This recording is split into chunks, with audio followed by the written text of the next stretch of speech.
kubivanga neza kuko twavanze ibintu bitandukanye hanyuma tumaze kugera ngaho tujye tuvanga na ya etanol tugaca turonka produit nk'iyi aho iyo ukumvye kuri wewe ica yiyevamo aho onye niho baje yadusanze turabasibira ide dufise tutubabwira ntitwe dushaka kuvanga n'amaproduit rero baca baratwabwira dushobora gukora aya masabo mbona ngaha n'amavuta particularité y'aya masabuni y'amajeri ari parfumé ego n'amajeri ari parfumé particularité yayo nuko twakoranye nk'umu bénéficiaire w'impael twashyize ibyumviro hamwe turavuga ati en tout cas turashobora kuvurana kunguranya ama idée kunguranya savoir faire we yarazi gukora neza amaformule y'amajeri douche hanyuma natwe tugakora le côté parfum hanyuma abakunzi ba Michel basharatorera amazina kazuba no ku kiyaga hanyuma turayongera turatangura kuyashira ku mashi Nuteye amavuta muvanga ni muri kore ego amavuta amaproduit ya turakoresha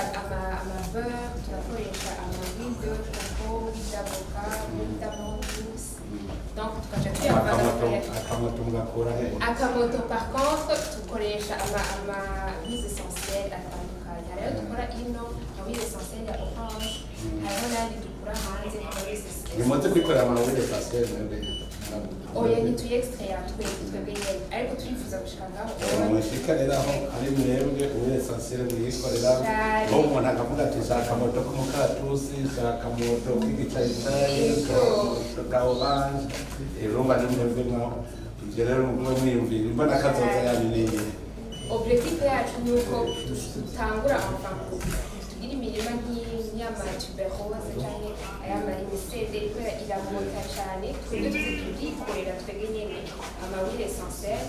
kandi n'amapackaging ivyo turayikorera kuko turarondera ukungene tukaronka ya plastique dukore ayandi ari plus écologique donc tuko turagira amakomande twiga ukungene bakora ajya en papier kugira tuve mu bintu bya plastique kare umuzuru urendesi runini ihinguriro rinini rikora ibintu bitandukanye cyane cyane muri essentiel muri ibinga muguma muri ibi biterwa kumvitenga mu Burundi kwemo z'amahuile essentiel cyane koresha n'ibindi